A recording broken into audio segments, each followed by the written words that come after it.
तो हेलो मेरे यारो, डिमन ब्लेड के इस अमेजिंग एपिसोड में आप सभी लोगों का स्वागत है। तो जैसा कि हम सभी लोगों ने लास्ट एपिसोड में देखा था कि जो हान था उसे सेंस हो चुका था कि उनके बग्गी को धीरे धीरे करके कुछ लोगों के द्वारा घेरे जा रहा है, वही लोग यहाँ पर पहुंच रहे हैं। तो यह सब कुछ फील करने के साथ उसने अपने साथ होंग को लिया था, वो बग्गी से उतार कर उसे यहाँ से भागने के लिए कहता है कि चलो हमें यहाँ से निकलना होगा। तो इसे करते हुए देख के यहाँ पर इस एपिसोड की शुरुआत में जो होंग होती है वह कहती है कि क्या एस्केप करना, लेकिन उनका क्या, जो बग्गी में सो रहे हैं। और वह वहीं पर तुरंत ही रुक जाती है और हान के हाथ को झटकते हुए कहती है कि इस मामले की ज़िम्मेवार मैं हूँ। वे लोग यहाँ पर मुझे मारना चाहते हैं और मेरी वजह से यहाँ मैं बाकियों को मरने नहीं दे सकती है। मुझे यहाँ पर मौत से डर नहीं लगता है, मैं ऐसी व्यक्ति नहीं हूँ। तो यहाँ पर हान ने अपने हाथ में एक पत्थर को उठाता और कहता है कि वे नहीं मरेंगे, मैं उन्हें सतर्क कर देता हूँ। और वह तुरंत ही वहाँ पर एक पत्थर को थ्रो करते हुए उनके बग्गी पर मारता है। तो बग्गी घोड़ा गाड़ी पर जो बैठा हुआ था टोंगा कहता है, वे क्या दुश्मन है, जल्दी जाग जाओ। और हान यहाँ पर फिर इसे पकड़ता है और कहता है कि अब चलो यहाँ से हमें निकलना होगा। और हम लोग देखते हैं भागते हुए हान कह रहा होता है कि यहाँ रुककर केवल हम उनका नुकसान करेंगे और कुछ नहीं। तो ये सुन होंग कहती है, आपका कहने का मतलब क्या है कि हम उनका नुकसान करेंगे? तो ये सुन हान बोलता है कि उनके पास उनके वेपन को तुम देख सकती हो। और हमें दिखाया जाता है कि यहाँ सभी बंदे फाइट करने के लिए तैयार होते हैं। और यहाँ डिमन क्लैन के बंदों के पास जो वेपन होता है वह थोड़ा सा अजीब होता है। उसे देखकर हान बता रहा होता है उनके पास जो शाही फैमिली राजवंश से बिलोंग करती है उनके द्वारा निर्मित किया हुआ स्वॉर्ड है। वे सभी लोग यहाँ पर उनको उनके फैमिली को यहाँ फंसाना चाह रहे हैं उनके वेपन्स का इस्तेमाल करते हुए। और हम देखते हैं टोंग कर रहा होता है, सभी लोग सावधान हो जाओ लड़ाई के लिए। और हान बताता है कि यह वही कटारा तलवार है जिसका प्रयोग शाही राजवंश के लोग किया करते हैं। ये लोग जाहिर तौर पर उन्हें यहाँ पर सबूत के तौर पर छोड़ने वाले हैं कि यह काम इन डिमोनिक लोगों का नहीं बल्कि उस शाही फैमिली का है। यह यहाँ पर उनके द्वारा क्रिएट किए हुए हम भालों से लोगों को मारेंगे और कुछ लोगों को जिंदा छोड़ देंगे। और वे लोग अपने यहाँ पर इस तरीके से सुराग को छोड़कर तुम्हें मार डालेंगे और फिर यहाँ पर उन्हें फंसाएंगे। तो ये सुन यहाँ पर होंग कहती है, इसका मतलब यह साफ साफ है कि वे लोग जिया राजवंश को यहाँ पर फंसाना चाहते हैं, जिया फैमिली को। तो वह कहता है कि हाँ, लगता है कि अगला टारगेट उनका वो भी है। और वह कहता है कि हाँ, इसीलिए अगर हमें यहाँ पर रुक जाते हैं और वे लोग हमें यहाँ पर ढूंढ लेते हैं तो वे लोग हमें तो मारेंगे ही, साथ में उन्हें भी, और किसी एक बंदे को जिंदा छोड़ेंगे। लेकिन तुम यहाँ से भाग जाती हो तो वे लोग तुम्हारा पीछा करने के लिए आएंगे और वहाँ पर उन लोगों को, ज़्यादा लोगों को मारेंगे नहीं, उन पर हमला नहीं करेंगे, सीधे तुम्हें पहले खोजेंगे क्योंकि तुम ही उनकी मेन टारगेट हो। अब सबसे अच्छा उपाय यही है कि हमें यहाँ से भागना होगा। और भागते हुए हान थोड़ा परेशान हो रहा होता है और पलटकर भी देख रहा होता है जहाँ पर वे बंदे लड़ रहे होते हैं उन बंदों से। और उनमें से उनके बॉस को दिखाया जाता है जिसकी पर्पल आई होती है। और वह यहाँ पर अपने स्वॉर्ड के साथ सीधे बग्गी को दो हिस्से में काट देता है, जिस बग्गी में यहाँ पर ये होंग सोई हुई थी। और वह कहता है बंदा अपने मन में, ये क्या, ये बग्गी तो यहाँ पर खाली पड़ी हुई है। और हान उसके पावर को देखकर कहता है ये तो पर्पल हुडी वाला बंदा है, इसकी जो कल्टीवेशन पावर है, इसकी साधना जो है वह कम से कम यहाँ पर जियाओ लेवल पर होगी और इसकी जो बॉडी कल्टीवेशन होगी वह मुझसे भी कई गुना अधिक होगी, कम से कम टोंग जुओ लेवल पर तो जरूर ही मौजूद होगी। और वह यही चीज़ें सोचकर परेशान होते हुए कह रहा होता है, इस तरह की रणनीति के साथ इनका आना, यह जाहिर सी बात है कि वे लोग हमला करने के लिए क्यों तैयार हो गए। और फिर वह बंदा इधर उधर देखता है और कहता है कि लगता है वे लोग यहाँ से भाग चुके हैं। और हान भी यहाँ सेंस कर लेता है कि उन्हें फील हो चुका है। वह कहता है मुझे यहाँ तेज़ी से निकलना होगा। और वैसे और भी कसकर पकड़ते हुए कहता है कि चलो यहाँ से भागो, जल्दी करो और यहाँ से दौड़ो। फिर इनका जो बॉस होता है वह कहता है कि हमारा टारगेट यहाँ से भाग चुका है, इसलिए तुम लोग यहाँ पर चारों ओर फैल जाओ और तुम तीनों यहाँ पर उनका पीछा करो और कुछ लोग यहाँ पर रुक कर इस जगह की सफाया करो। आधा घंटे बाद हमें यहाँ से निकल जाना होगा। और वह कहता है कि याद रखना, यहाँ पर लिंगलोंग पवेलियन के किसी भी व्यक्ति को जान से नहीं मारना है, ठीक है ना, बाकियों को सिर्फ घायल करो। और हम देखते हैं ऐसा कहकर वह बंदे जो होते हैं तीन वहाँ से निकल चुके होते हैं हान का पीछा करने के लिए। और यहाँ भागते भागते ये लोग काफ़ी थक चुके होते हैं और ये बंदे अभी भी उनका पीछा लगातार किए जा रहे होते हैं। तो फिर यहाँ पर इनको पीछे करते हुए देख इस तरीके से होंग कहती है कि इतने लंबे समय तक हम लोग यहाँ से भाग रहे हैं लेकिन हम उनसे छुटकारा क्यों नहीं पा रहे हैं। तो हान बताता है कि जाहिर सी बात है कि क्योंकि वह उतने समय से अपनी पूरी ताकत का इस्तेमाल बिल्कुल भी नहीं कर रहे हैं। अगर उन लोगों ने यहाँ पूरी जान लगाई होती तो हम कब के यहाँ पर उनके द्वारा रोक लिए गए होते शुरू से ही। लेकिन हमें यहाँ पर पूरी ताकत लगाकर भागना होगा, हमें काफ़ी दूर यहाँ से निकलना होगा। हेल असुरा क्लेन की ये चालें हैं, पहले थकाना फिर पकड़ना।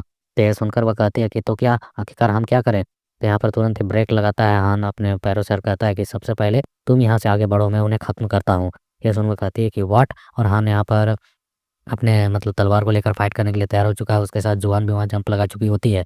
और ये बंदे जो होते हैं वह तीनों आगे की ओर आ रहे होते हैं फटाक से। तो हान भी यहाँ पर इनकी ओर चिल्लाते हुए बढ़ता है कि आ जाओ साले कमीनों, तुम लोगों को देख लिया जाए कितनी जान है। और हम देखते हैं उसे हान को अचानक आते हुए देख हुए भी थोड़े से हैरान होते हैं, कहते क्या। और वो अपने स्वॉर्ड के साथ यहाँ पर हान के स्वॉर्ड को रोकने की कोशिश करते हैं। बट हान का जो स्वॉर्ड है होता है एशियन स्वॉर्ड है, 500 kg तो उसका सिर्फ वेट है। और हम देखते हैं हान का स्वॉर्ड जैसे इस बंदे के स्वॉर्ड पर टकराता है उसके बंदे की जो स्वॉर्ड होती है वह यहाँ पर मतलब दरार पड़ चुकी होती है और हान तुरंत ही पलटकर एक जोरदार किक के साथ उसके तलवार को तोड़ने के साथ उसकी छाती को भी तोड़ देता है और वह बंदा दूर जाकर टप्पा खाकर पेड़ से गिरता है, टकराता है और वह वहीं पर तड़प कर मारा जाता है। तो हम देखते हैं यहाँ पर हान ने उन लोगों को लिपटा दिया होता है, लेकिन उनका बॉस भी यहाँ तक पहुँच चुका होता है और वह यहाँ पर आते हुए हान को देखकर कहता है, क्या एक फिजिकल कल्टीवेटर, वो भी यहाँ पर? हान उसे देखकर कहता है, धत तेरी नहीं, इसे यहाँ पर नहीं आना चाहिए था। और फिर हम देखते हैं यहाँ पर आधी रात में ये बंदे की लड़ाइयाँ चालू हो चुकी होती है। हान उनके साथ फाइट कर रहा होता है और वह उनका जो बॉस होता है वो बस ध्यान से देखे जा रहा होता है हान को लड़ते हुए और वो अपने मन में कह रहा होता है कि पूरे इस जोऊ एम्पायर में यहाँ पर हेल असुरा क्लैन को छोड़कर कुछ ही सेक्ट है जो बॉडी कल्टीवेशन को कल्टीवेट करते हैं। आखिरकार यह लड़के का एज 17 से 18 साल का होगा, फिर भी वह इतनी ज़्यादा ताकतवर है, सचमुच में काफ़ी इंप्रेसिव है। और फिर हम देखते हैं यहाँ पर पीछे से जो होंग होती है वह भागने की बजाय इस पर हमला करने के लिए बढ़ रही होती है, बट इस बंदे को सेंस हो चुका होता है और वह तुरंत ही पलट कर झपट्टा मारते हुए यहाँ पर होंग के हैंड को झटक देता है और उसे पकड़ लेता है। उसके कंधे पर कुछ वाइटल पॉइंट्स को मतलब उसके नसों को दबाने लगता है और कहता है कि आखिरकार हिलना बंद करो, तुम यहाँ पर मेरी दृष्टि से अब यहाँ पर भाग नहीं सकती हो और ना ही मुझे यहाँ पर घायल कर सकती हो। यह देखकर वो थोड़ी सी परेशान हो चुकी होती है और हान भी उसकी ओर देख लेता है और कहता है कि होंग यह यहाँ भागने की बजाय क्या कर रही है। और वह तुरंत ही खुद को पीछे की ओर से संभालता है और कहता है कि जुआन जाओ और मेरी मदद करो, चलो एक साथ आकर बढ़ें। और हम देखते हैं जुआन और हान दोनों ही एक साथ आगे की ओर बढ़ने लगते हैं। जुआन यहाँ पर अपने पंजों पर अपने नाखूनों को बड़ा करता है और यहाँ पर उन असेसियंस को, उन बंदों के गले को काटना चालू करता है और हान भी यहाँ पर अपने तलवार के साथ पूरी पावर के साथ दूसरे बंदे को भी मार डालता है और उसके बाद फिर वह यहाँ पर हाँफते हुए सामने की ओर देख रहा होता है और यहाँ पर उस बंदे ने यहाँ पर होंग को पकड़ लिया होता है और वह हंसते हुए कह रहा होता है कि मैं सोच रहा था कि किसी सेक्ट का तुम कल्टीवेटर होगे, दूसरे किसी फिजिकल कल्टीवेटर, लेकिन तुम्हारी एनर्जी को देखकर अब मुझे पता चल रहा है कि तुम तो हमारे ही बंदे हो।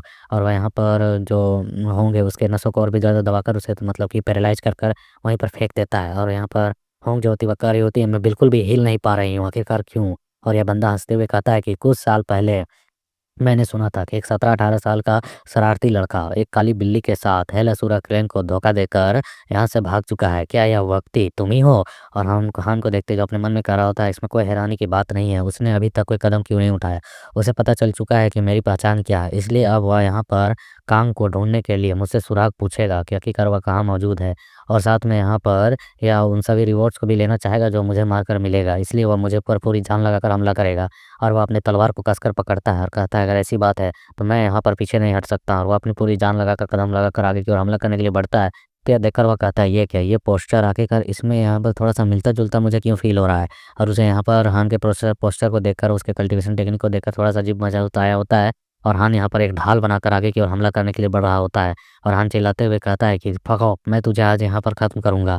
और हान अपने तलवार के साथ सीधे इस बंदे पर हमला करता है तो हान के तलवार को यह बंदा अपने एक हैंड से रोकते हुए कहता है कि तुम्हारी स्पीच तो काफ़ी अच्छी है, लेकिन इतना इनफ नहीं है मुझे हराने के लिए। और यह देखकर हान कहता है, ये कैसे हो सकता है। और वह बंदा फिर अपने पंचे को वो एक तैयार करता है, जोर का कस के पंच सीधे हान पर दे मारता है। तो हान अपने डीमन हैंड्स की मदद से इसके पंच को रोकता है और हम देखते हैं यहाँ पर हान के उस डीमन हैंड्स की वजह से यहाँ पर एक ज़ोरदार आवाज़ गूंजती है और हान सीधे दूर का एक पेड़ पर जाकर टकराता है। और हान का जो हैंड से उस हैंड से रोका होता है वह डिमोनिक हैंड था, जिसकी वजह से यहाँ पर इस बंदे को थोड़ी सी चोट लगती है और वह कहता है कि व्हाट द हेल, आखिरकार ये क्या, इस तरीके का इसके पास अजीब सा हाथ है, इसके इस अजीब से हाथ की वजह से मैं कैसे घायल हो सकता हूँ। और फिर इसी सीन के साथ यहाँ पर यह छोटा सा चैप्टर कंप्लीट हो जाता है। So like share comment for next chapter.